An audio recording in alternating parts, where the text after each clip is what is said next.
देख रहे हैं अवाम के उठाए गए सवालात, हालत आसरा पर तबसरों, तज्जियों, खबरों पर मुहित प्रोग्राम न्यूज लाइन रिदा सैफी के साथ।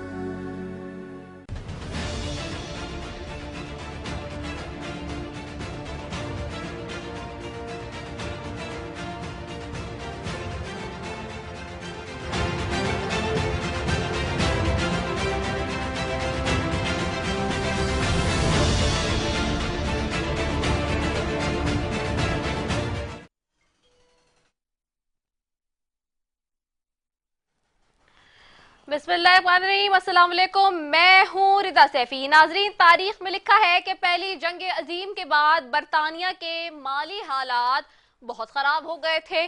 पाकिस्तान के आज के हालात से फिर भी बहुत बेहतर थे। तो बरतानिया ने मुल्क में माशी हंगामी हालात लागू करते हुए राशन, पेट्रोलियम, मसनूआत और दूसरी कई अशिया पर हदबंदी मुकर्रर कर दी थी, क्योंकि मईशत को संभालने के लिए बरतानिया ने अमेरिका से 17 अरब डॉलर का कर्ज लिया था और वो जानते थे कि नॉर्मल हालात में इतने बड़े कर्ज की अदायगी मुमकिन नहीं। तो जाहिर है कि फिर मंसूबाबंदी करना भी होती है, जब उन्हें लगता है कि जब किसी को भी ये लगता है कि वो ये कर्ज की अदायगी वापस नहीं कर सकता जो कर्ज वो लेता है। किस तरह हम कर्ज को अदा कर सकते हैं, लेकिन क्या यही बात है हमारे मुल्क की भी? सियासतदानों की समझ है, वो समझ से कासिर है। कोई पॉलिसी, कोई रोड मैप वाजे नहीं लगता है, वो भी वाजे नहीं होता है। सियासतदान इतने आला मनसब पर होने के बावजूद भी फैसले करने की जुर्रत नहीं रखते हैं। सभी को किसी ना किसी इशारे की तलाश है। कल मौलाना फजलुर रहमान ने इन सब के हवाले से जिक्र जरूर किया, लेकिन हुकूमत इस पर क्या सोचती है ये काबिले गौर होगा। साबिक वजीर आजम और मौजूदा काबीना के साबिका साथी शाहिद खाकान अब्बासी ने हुकूमत को मशवरा दिया है कि मौलाना साहब की बातों को संजीदा लिया जाए। क्या कहना था उनका, आइए आपको सुनवाते हैं। मौलाना साहब बहुत जीरक सियासतदान है और आपने देखा होगा कि जब उनके पत्ते कमजोर भी हों तो वो बहुत अच्छा खेलते हैं। तो आज अगर वो जो बात कर रहे हैं तो हुकूमत अगर इग्नोर करेगी तो ये उनकी गलती होगी। मौलाना साहब की बातों में वजन भी होता है, उसके पीछे अमल भी होता है। अब सवाल ये है कि हुकूमत तो मौलाना साहब की बातों को संजीदा ले, लेकिन क्या उनके जो फिलहाल इत्तेहादी बने हुए हैं यानी तहरीक इंसाफ के लोग, क्या वो मौलाना साहब की बातों को संजीदा ले रहे हैं? एक निजी शो में तहरीक इंसाफ के रहनुमा अली मोहम्मद खान ने मौलाना साहब को क्या मशवरा दिया, आइए वो सुन लेते हैं। वक्त साबित करेगा। वैसे एक चीज है, मौलाना साहब अगर वाकई हमारे साथ सही तगड़ी अपोजिशन करना चाहते हैं तो फिर अपनी टीम पे नजर डालें। अगर मौलाना साहब मिलियन मार्च करना चाहते हैं और बीच में उनको कुछ दोस्त हैं, जैसे मौलाना गफूर हैदरी साहब जैसे लोग हैं, काबिल एहतराम है, लेकिन गफूर हैदरी साहब सदर के इलेक्शन में हुकूमत के बेंचेस पे बैठ के जरदारी साहब को वोट दे रहे थे, हुकूमत को सपोर्ट कर रहे थे सेनेट के इलेक्शन में। मसला इस वक्त मुल्क का ये है कि तारीख में पहली बार सियासतदान परेशान नजर आ रहे हैं कि करना क्या है और आखिरकार जाना किस तरफ है। अक्सर ये होता है कि कोई भी जमात हुकूमत बनाने के बाद मुल्क की फैसले करती है, लेकिन मुस्लिम लीग नून ताहाल पार्टी के फैसलों से भी बाहर नहीं आ सकी है। राना सनाउल्लाह कहते हैं कि बहुत जल्द नवाज शरीफ इजलास बुलाएंगे और सबको सुनेंगे, साथ साथ सबके मसाइल भी हल होंगे। इसका मतलब मसाइल मौजूद जरूर हैं जिनका एतराफ वो खुद कर रहे हैं। क्या कह रहे हैं, ये सुनते हैं।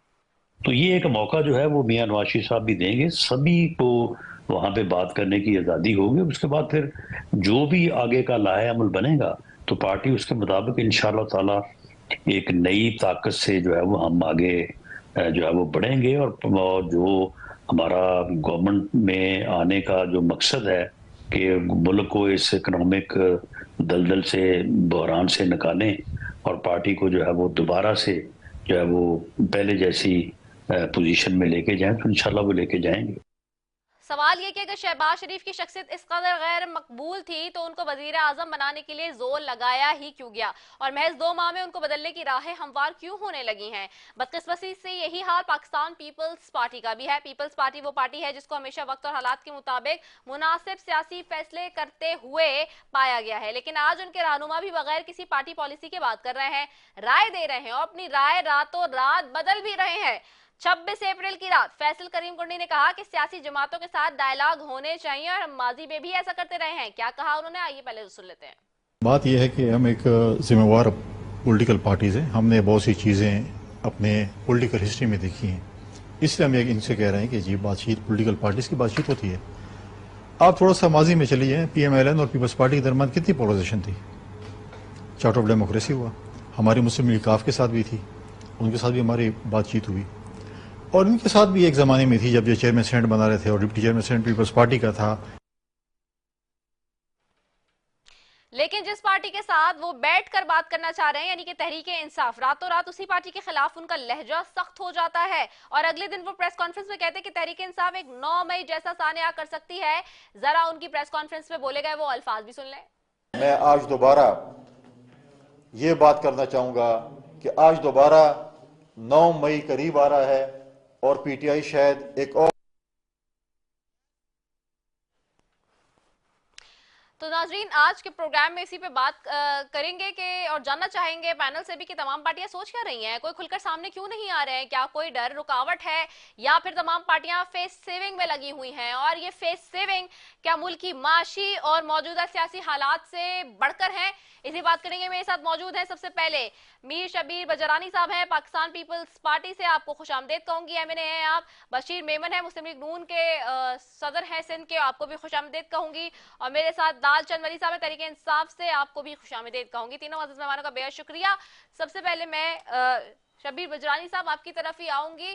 सर, ये जो हम देख रहे हैं इस वक्त हालात बने हुए हैं, क्या पार्टीज फेस सेविंग ले रही हैं? क्योंकि हर पार्टी में इस वक्त बज़ाहिर लग ये रहा है कि एक रोज कोई स्टेटमेंट आता है, अगले ही रोज वो स्टेटमेंट बदल जाता है, तर्जुमान अलग बातें करते हैं, तर्जुमानों के साथ साथ जो अहम ओहदों पे सीनियर वुज़रा हैं वो अलग बयानबाजियां कर रहे हैं। आखिर हो क्या रहा है? बिस्मिल्लाहिर्रहमानिर्रहीम। सबसे पहले तो आपका शुक्रिया, आपने मुझे अपने प्रोग्राम में इनवाइट किया। इस वक्त जो मुल्की हालात है और जो पार्लियामान में इस वक्त जो कुछ हो रहा है, हर जमहूरी अमल में जमहूरी हुकूमत को चलाने के लिए सबसे बेहतरीन जो तरीका है वो बैठ के डायलॉग करने का है। तो जमहूरी रिवायात भी यही रही है हमारी, और हमारे लीडरशिप शहीद जुल्फ़िकार अली भुट्टो साहब, उन्होंने हमेशा डायलॉग को तरजीह दी और डायलॉग के जरिए अपनी बात को या मनवाया या माना। तो मैं इस चीज को समझता हूँ कि हमें मुल्क की सलामती, मुल्क की बेहतरी के लिए एक डायलॉग की तरफ जाना चाहिए और मुल्क के लिए हमें मिल बैठ के काम करना चाहिए। इस वक्त जो आपने देखा मैंडेट आया है, किसी पार्टी को वाज़ेह एक्सपीरियंस नहीं है, हर पार्टी एक दूसरे के मरूने मिन्नत है, उनकी बगैर सपोर्ट के किसी पार्टी को ये है नहीं कि वो अपनी गवर्नमेंट कायम कर सके। तो आज भी आप देखें कि मुल्क में इस वक्त एक सपोर्ट जो है कोलिशन गवर्नमेंट के साथ एक गवर्नमेंट अमल में आई है। तो लाजमन आपने हर जमहूरी उस पार्टी को ऑन बोर्ड लेके चलना है जो आप समझते हैं कि मुल्क की बेहतरी के लिए काम कर रहे हैं, मुल्क की खुशहाली के लिए काम कर रहे हैं, और मुल्क को एक ऐसे स्टेटस पे लाएं जो हम ये अपना जो हमारे पर जो बोझ है IMF का, उस बोझ से हम किसी वक्त किसी जगह हम निकल सके। तो जमहूरी अमल में मेरे ख्याल से मिल बैठ के काम करना चाहिए, डायलॉग करके काम करना चाहिए। मैं इस जो है फलसफे में बिलीव करता हूँ। अच्छा, बैठ के बात करना चाहिए और बिल्कुल, लेकिन सवाल अब इसमें यही है, अब जैसे भी आपने खुद सुना फैसल करीम कुर्दी साहब जो है वो एक तरफ कोई बात करते हैं और अगले ही दिन उनकी स्टेटमेंट बदल जाती है। 26 और 27 के दोनों दिन के हमने इनके क्लिप सुनवाए हैं। तो ये पार्टी पॉलिसी के मुताबिक चेंज हो रही है, क्योंकि of course party people's party की जहां बात की जाए तो वो हमेशा डायलॉग पे, मुज़ाकरात पे और मफाहमत पे बिलीव रखती है, लेकिन एक तरफ वो 9 मई के मामले पे जो है वो तंबीह कर रहे हैं और बहुत सख्त लहजे में अगले रोज बात कर रहे हैं, और एक दिन पहले वो भी यही बात कर रहे थे जो पार्टी पॉलिसी है, लेकिन अगले दिन उनका रवैया, लहजा और अल्फाज बदल जाते हैं बिल्कुल। देखिए, कुर्दी साहब जो है वो ऑलमोस्ट ऑल्टरनेट डे पे अपना के मीडिया पे या अपनी प्रेस कॉन्फ्रेंस करते हैं, तो जाहिर है पार्टी पॉलिसी है और पार्टी की लाइंस को ही वो टो करते हैं। तो जो वो बात कर रहे हैं उसका जवाब तो बेहतर है कि वो खुद ही दें और खुद ही उसका वो आपको बताएं। लेकिन मैंने एक एज ए पॉलिटिकल वर्कर आपको अपना एक तजरिया बताया है और जिससे मैं अभी कायम हूँ, और फलसफा यही है कि सियासी डायलॉग जो हमारे चेयरमैन शहीद जुल्फ़िकार अली भुट्टो ने हमें बताया और उन्होंने खुद किया भी सही, ऐसे ऐसे मौके आए जहाँ पे आपकी चीजें बिल्कुल डेड एंड पे आ गई थी। मिसाल के तौर पे जो हमारा 90,000 प्रिजनर्स का मसला था, हमारी हजारों एकड़ जमीन थी, भुट्टो साहब ने वहां इंडिया जाके इंदिरा गांधी से डायलॉग किए और लास्ट मिनट में उनके जो डायलॉग हुए उसमें ये सारी बातें तय हुई और हमारा मुल्क के 90,000 कैदी जो प्रिजनर्स थे वो आजाद हुए, हमें हजारों एकड़ जमीन थी वो हमें मिली। तो ये डायलॉग के जरिए टेबल टॉक पे आमने सामने बैठ के कायल किया गया और भुट्टो साहब उसमें कामयाब हुए। तो this is a big thing कि डायलॉग हर चीज का सोल्यूशन होते हैं, उसमें या बंदा कायल होता है या कायल करता है। राइट, ठीक हो गया है, बिल्कुल वेल पर्टिनेंट पॉइंट आ गया। मैं बशीर मेमन साहब की तरफ जाऊंगी। बशीर मेमन साहब, बशीर मेमन साहब, ये जो अब हम देख रहे हैं माशी सूरत हाल भी हमारे सामने है। शाहिद खाकान अब्बासी साहब आप लोगों को मशवरा दे रहे हैं, आप ही की पार्टी के वजीर आजम रहे हैं, और वो अब मशवरा दे रहे हैं कि जी मौलाना साहब की बातों को सीरियस लिया जाए। तो क्या हुकूमत समझ रही है कि सीरियस लेना चाहिए है? और माशी एतबार से जो इस वक्त कियोस्क है अगेन, क्योंकि आप देखिए कल परसों जैसे नोटिफिकेशन निकला है सागरा साहब के जो है वो डिप्टी प्राइम मिनिस्टर का, उसके बाद कल मार्केट में बहुत ही शेकी बिहेवियर देखा गया है। जो स्टॉक हम रोजाना सुन रहे थे कि जी अच्छे उसमें जा रही है, वो बहुत ज्यादा शेक हुई कल भी आज भी। तो आप कैसे देख रहे हैं इसको?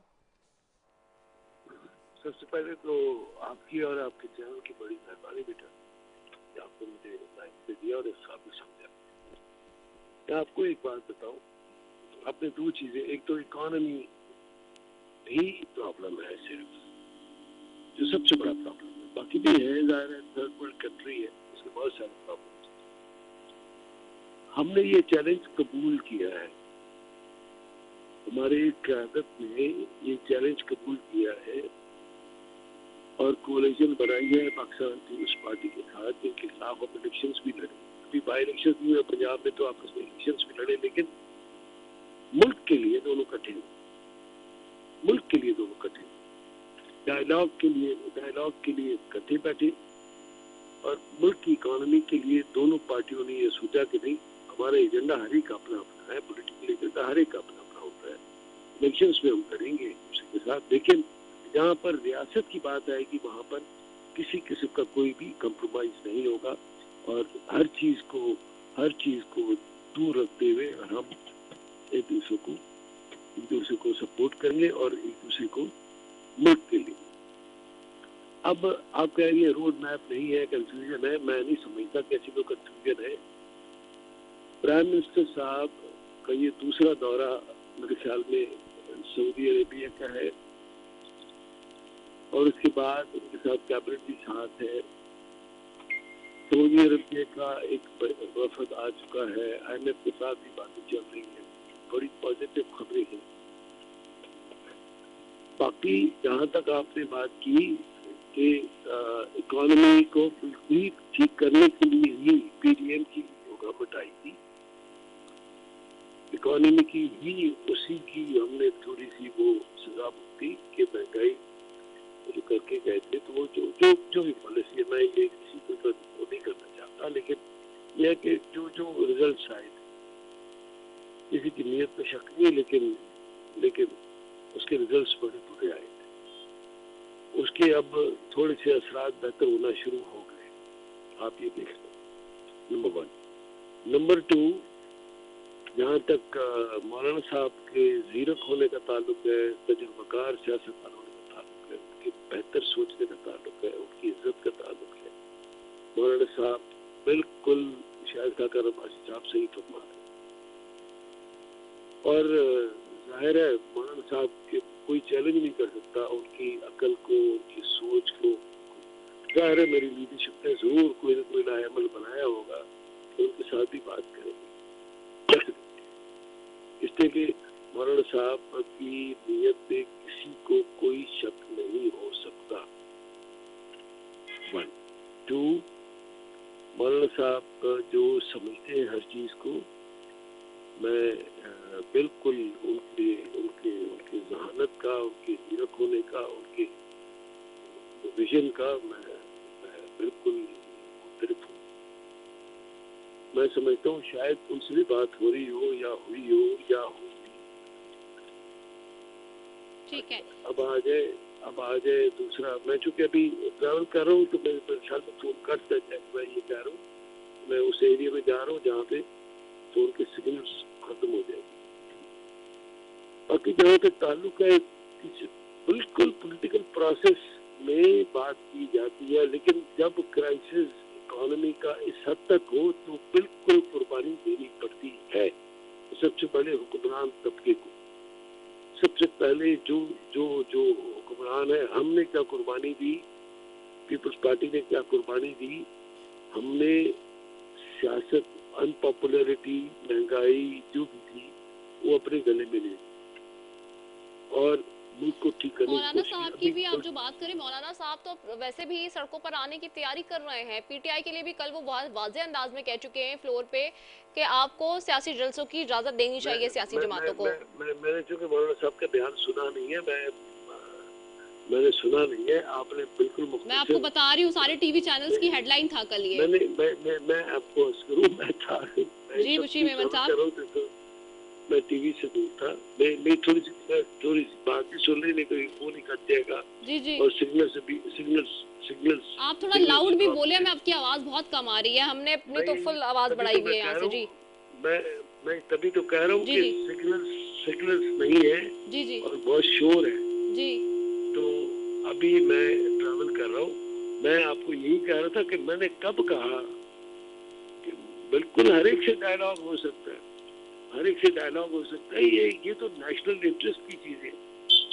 इकोनॉमी महंगाई का कम होना, ये हर जो शहरी है पाकिस्तान का उसका मसला है। तो मैं समझता हूँ बात होगी उनसे, डेफिनेटली मेरी लीडरशिप ने जरूर सोचा होगा। और खाका नबासी साहब हमारे सीनियर पॉलिटिशियन है, उन्होंने जो मशवरा दिया है वो बिल्कुल मेरी लीडरशिप पहले से ही ध्यान में होगा। उनके मशवरे का बहुत शुक्रिया। और बाकी जब आपने बात की कि मतलब झगड़ा थोड़ी हो, ठीक है, मैं आपसे कोशिश करूंगी दोबारा भी जवाब ले सकूं। मैं जरा लालचंद मली साहब की तरफ भी जाऊं, वो भी सुन रहे हैं काफी देर से। चंद साहब, ये जो इस वक्त हम देख रहे हैं हालात बने हुए हैं, और मौलाना साहब तो आपके हक में कह रहे हैं फ्लोर ऑफ द हाउस भी कि जी जलसों की इजाजत मिलनी चाहिए, लेकिन जो 9 मई का दाग है वो आप पर ऐसा बन के टूटा हुआ है कि उससे वो उससे बाहर नहीं आ पा रहे हैं सारे लोग। एक दिन लोग अगर डायलॉग की बात भी करते हैं तो अगले दिन ये बात होती है, सिवाय इसके कि राना सनाउल्लाह साहब इस वक्त तमाम टीवी शोज में बैठ के ये बात कर रहे हैं और इस बात पे जोर दे रहे हैं कि आपके साथ डायलॉग होने चाहिए, लेकिन आप उसके लिए रजामंद हों। तो ये जो सूरत हाल है, और राना सनाउल्लाह साहब किस ग्रुप से बिलोंग करते हैं नून लीग में, ये भी आपको पता होगा, डेफिनेट सी बात है।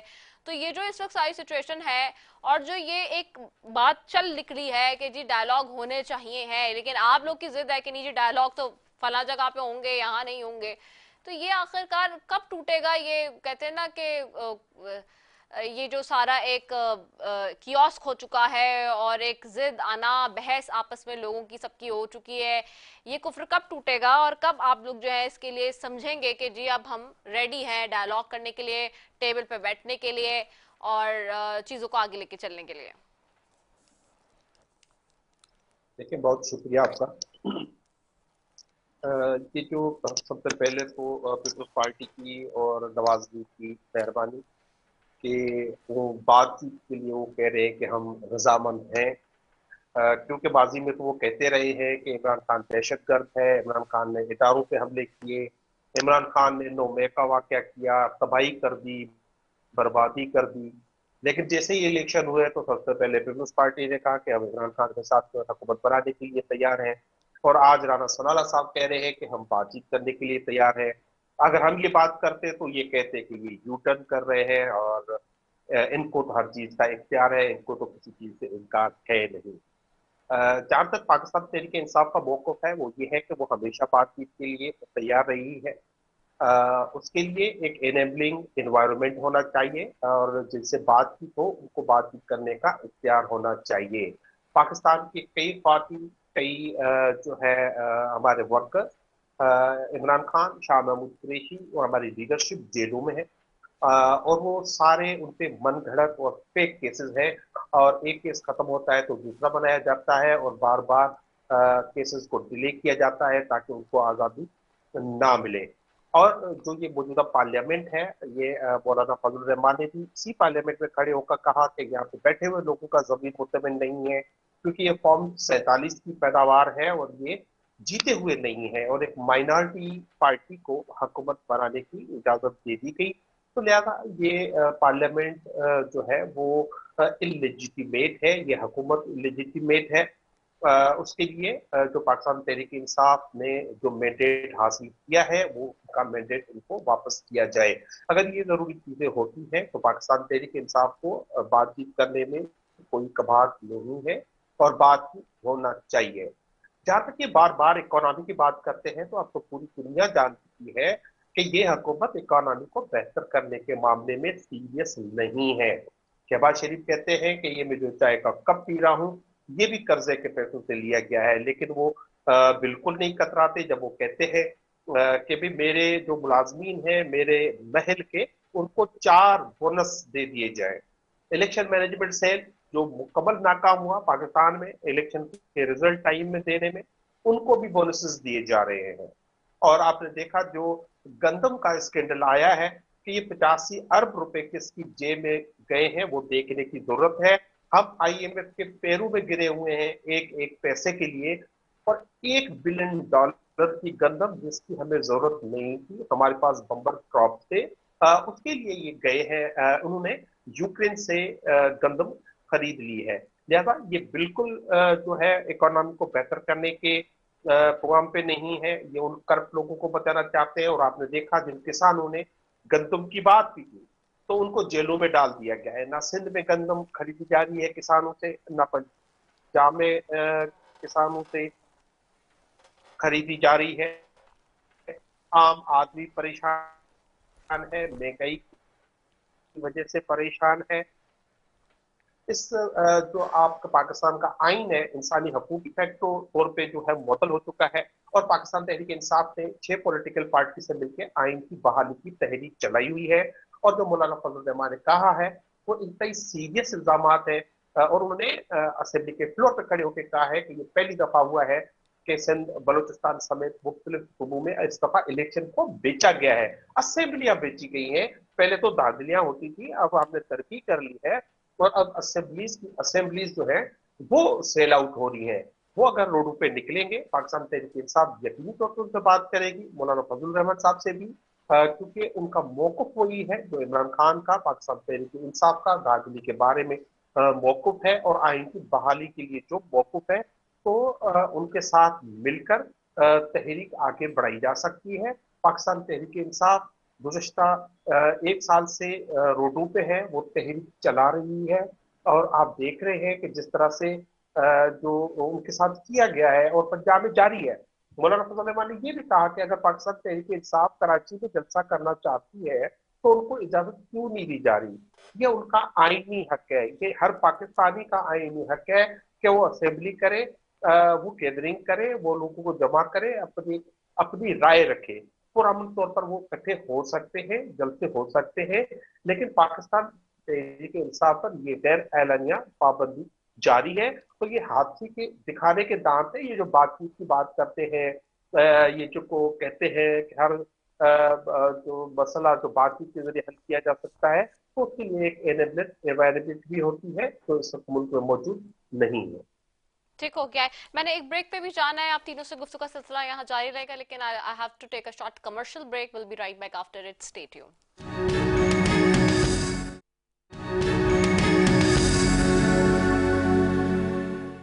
वेलकम बैक नाज़रीन। और ब्रेक पे जाने से पहले जी बात हो रही है डायलॉग की, मुज़ाकरात की, और फिर क्या जल्द से जुलूस होंगे तो फिर दोबारा से होंगे तो हुकूमत के लोग को कितना टफ टाइम मिल सकता है ऐसी सूरत हाल में जहां हम पहले ही हालात की संगीनी से नबरदाज़ हैं। मीर शबीर अली बिजरानी साहब आपकी तरफ वापस आऊँगी। सर, ये जो इस वक्त हम देख रहे हैं, मैंने आगाज़ में एक लंबी तमहीद बांधी, बरतानिया के माली हालात के बारे में बताया, पाकिस्तान के हालात, फिर फिर भी बहुत बेहतर थे जब जिस वक्त ये सारे मामलात हुए, जब पहली जंग अजीम के बाद बरतानिया के माली हालात की हम बात करते हैं। पाकिस्तान के आज के हालात से देखा जाए तो बहुत जो है ना फिर भी बेहतर थे उस ज़माने में भी, जबकि जंगें हो रही थी सारी। लेकिन माशी हालात के हंगामी सूरत हाल को पेश नज़र रखते हुए चीज़ों की उसी तरह से मैनेजमेंट एक फार्मूला होता है, वो मैनेजमेंट हुकूमत के पास लोग यही आमतौर से राय देते कि नहीं है। इतने बड़े बड़े वुज़रा हम आते, इतने सारे मिनिस्ट्रीज हम देख रहे हैं कि हैं, एक लंबी कतार है जो वुज़रा की है और सारी चीज़ें, लेकिन वो मैनेजमेंट क्यों नहीं हो पा रही। और फिर ऐसी सूरत हाल में जहाँ पे हमें माशी खतरात लाहक हैं, बहुत बुरी सूरत हाल है अभी भी, क्योंकि आप देखिए गुर्बत की सतह लकीर से कितने लोग इस वक्त पाकिस्तान में नीचे हैं, और इन्फ्लेशन रेट इस वक्त भी हम देख रहे हैं कि एशिया में सबसे ज़्यादा पाकिस्तान में इस वक्त नुमाया है। तो ऐसी सूरत हाल में अब ये जो जलसों की बात हो रही है, मौलाना साहब ने कह दिया कि जी मैं तो सड़कों पर आ रहा हूँ, और 2 मई को तो उन्होंने गालिबन बता भी दिया कि जी वो आ रहे हैं सड़कों पर। इसी तरह से PTI को वो कह रहे हैं कि जी इजाज़त मिलनी चाहिए।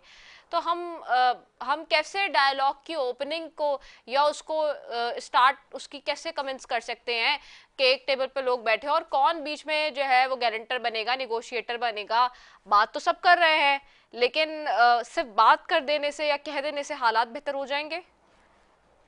देखिए जी, पहले तो बात आप जो आपने शुरू में हमें ये डिफरेंट पॉलिटिशियंस के आपने स्टेटमेंट सुनवाए, उसमें जो बातें हुई, आप उनसे पहले अंदाजा करें कि किस तरह नॉन सीरियस बिहेवियर है PTI का टूवर्ड्स मौलाना। अब एक तरफ वो कहते हैं कि मौलाना साहब जो है खुद तो बात करते हैं, लेकिन उनके फिर गफूर रजवी साहब जो हैं जाके पीपल्स पार्टी को वोट देते हैं। तो ये यू टर्न नहीं है तो और क्या है। मतलब एक बंदा आपके उसमें जलसे की भी तारीफ कर रहा है मौलाना साहब, और वो बातें और उन पे ये क्रिटिसिज्म कर रहे हैं। तो नॉन सीरियस बिहेवियर कहाँ से नजर आता है? ये आपको PTI से नजर आ रहा है। वो वक्त भूल गए जब PTI ने यहाँ इस्लामाबाद में धरना दिया था, और उस धरने में इनके जो खाने के बिल थे वो पता करें तो वो कौन पे करता था। इनके जो फ्लाइंग जेट्स जा रहे थे लाहौर से, कराची से सीधा इस्लामाबाद लैंड कर रहे थे और धड़ाधड़ ऐलान हो रहे थे, तो वो क्या था? वो कोई जमहूरी अमल था? ये आज जमहूरियत के चैंपियन बनने हैं और जमहूरियत की बातें कर रहे हैं। जमहूरियत अगर मुल्क में जिसने फरोग दिया है वो सिर्फ पाकिस्तान पीपल्स पार्टी है। मोहतरमा बेनजीर भुट्टो ने 2 दफा अपनी इस मुल्क में वज़ीर आज़म बनी, वो अपनी जमहूरी जिद्दोजहद के साथ बनी, किसी का सहारा नहीं लिया पीपल्स पार्टी ने। ये तो सारा सहारे वाली पार्टी थी जिसको बैसाखियों पे खड़ा किया गया, और उन्होंने जो अपने दौरे हुकूमत में जो कोई नुमाया काम किया है वो अवाम को बताएं, वो मुल्क को बताएं कि हमने ये चीजें मुल्क की बेहतरी के लिए की। जो ऐलानात थे कि इतने लाख घर हम देंगे, कहाँ गए वो घर? इतनी हजार हम नौकरियां देंगे, कहाँ गई वो नौकरियां? ये तो सिर्फ दावे करते रहे, लेकिन अमलन कुछ भी नहीं कर सके। और फिर इनका आपने देखा कि किस हाउस में नो कॉन्फिडेंस वोट हुआ और किस तरह ये हुकूमत गिर गई, और उसके बाद PDM गवर्नमेंट में जितना करना था वो उन्होंने किया। तो ये चीजें सिर्फ बातें हैं, लेकिन सियासी और जमहूरी अमल मैं नहीं समझता कि PTI ने कभी किसी तरह इस पे अमल किया है, और ना वो कर सकेगी। सियासी अगर पार्टी है तो पाकिस्तान पीपल्स पार्टी है। आप 9 मई का जो इंसिडेंट है, क्या वो आप पाकिस्तान की आवाम ने नहीं देखा? क्या वो अच्छा अमल था? हर वो जो अपने मुल्क से प्यार करता है, जो अपने मुल्क का पाकिस्तान के परचम की इज्जत करता है, वो इस चीज को आज भी कंडेम कर रहा है। हमारे जो दिफाई इदारे हैं उन पे हमले किए गए, उनकी वर्जियों को सरेआम बाजारों में फैला गया। ये कोई महजिब माशरा करता है? कोई भी मुल्क उठा ले, अपनी फोर्सेस के खिलाफ इस तरह अटैक्स करना, इस तरह उनको मीडिया में इस तरह एक्सपोज करना, और ये चीजें बर्दाश्त नहीं की जाती।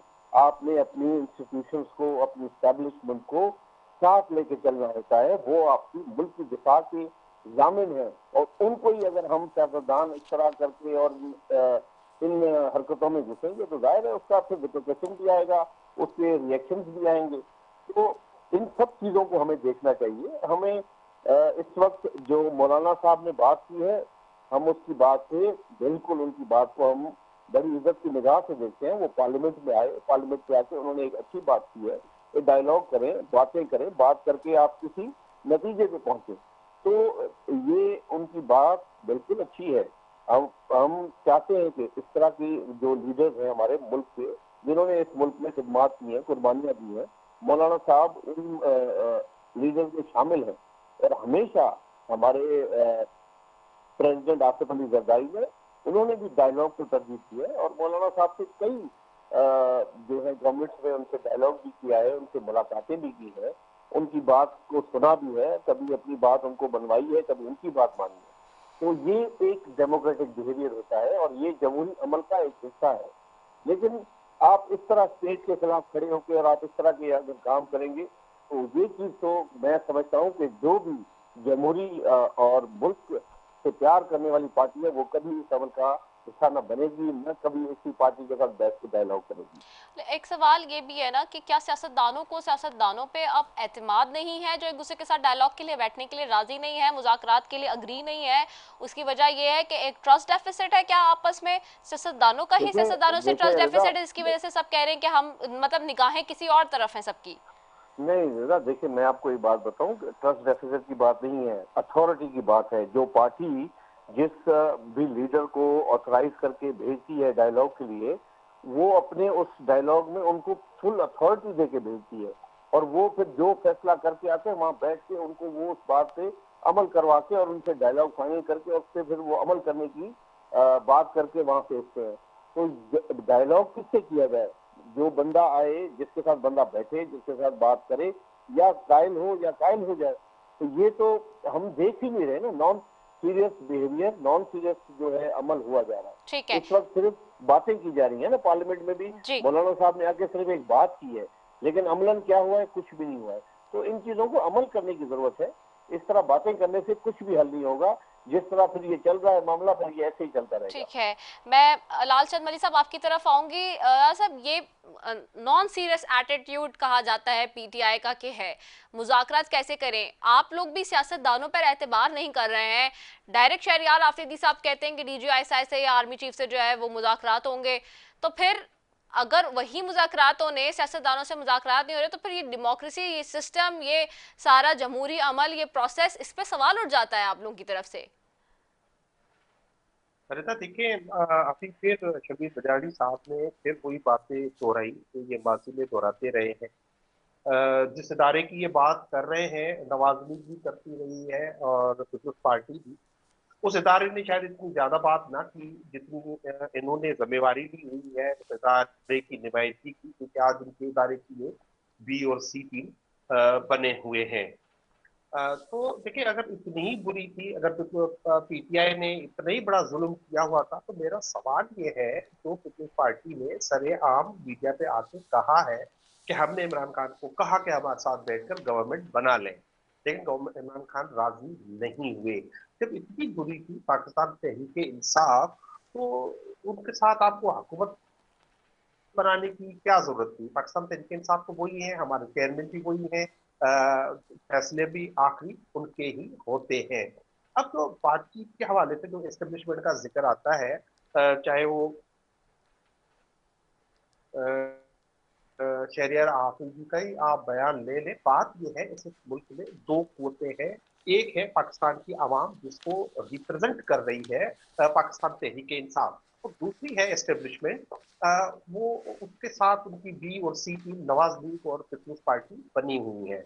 हमने कभी ये नहीं कहा कि हम जो है इनसे बातचीत सियासी कुव्वतों से नहीं करेंगे, लेकिन सियासी कुव्वतों का बाइख्तियार होना लाजमी है और उसका नजर आना चाहिए। ना वो अभी तक हम असेंबली में आके ये अश्योर करा सके हैं कि भाई जो ये इलेक्शन में ये जो धांधला हुआ है उसकी कोई इंक्वायरी होगी, वो करने के लिए तैयार नहीं है। सियासी कैदियों को ये आजाद करने के लिए तैयार नहीं है। मुल्क में ह्यूमन राइट्स की जो सिचुएशन है उस पर ये बात करने के लिए तैयार नहीं है। पाकिस्तान के आइन की जो इन्होंने धज्जियां उड़ाई हुई है और सिविलियन जो सुपरमेसी थी, जितना भी स्पेस रहा बचा कुचा था वो उन्होंने तबाह व बर्बाद कर दिया। तो वो सब उनके ज़िम्मे आता है। तो इनसे बातचीत उस हवाले से कैसे हो सकती है जब ये खुद कुछ कर नहीं सकते? ये कहते हैं कि हमने कभी किसी से बात ही नहीं की।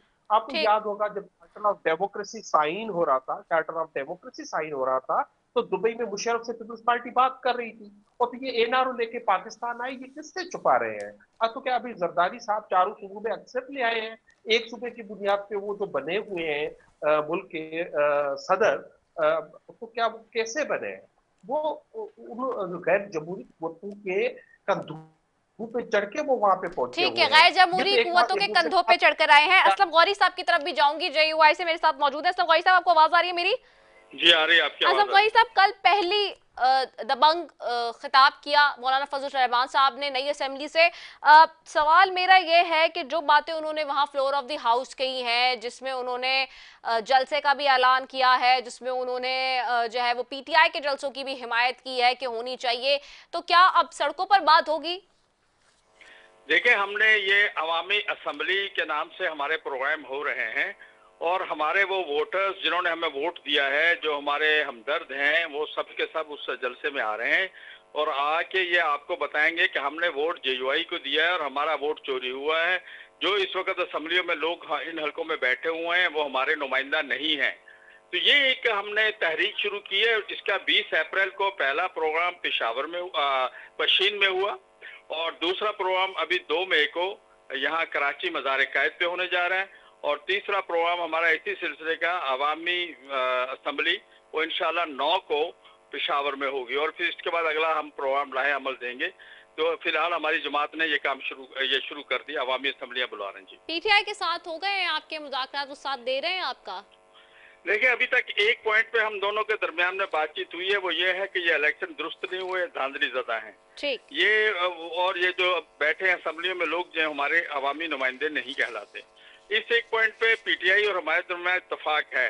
फर्दर अभी तक हमारे इनके दरमियान में कोई मामला चले नहीं है, और मैं समझता हूँ कि आगे जाके ये बात शायद आज असद कैसर साहब ने भी राब्ता किया था, मेरा ख्याल है मामला आगे चलेंगे, जब हम बैठेंगे तो कोई ना कोई सोल्यूशन और हल निकल आएगा। ठीक है, बहुत शुक्रिया लाल चंद मनी साहब आपका, असलम गौरी साहब आपका, बी शबीर बिजरानी साहब आपका, बशीर मेमन साहब आपका, चारों मौजूद मेहमानों का बेहद शुक्रिया। नाज़रीन से के साथ जी अपनी मेजबान रसफ़ी को दीजिए इजाज़त। पाकिस्तान जिंदाबाद।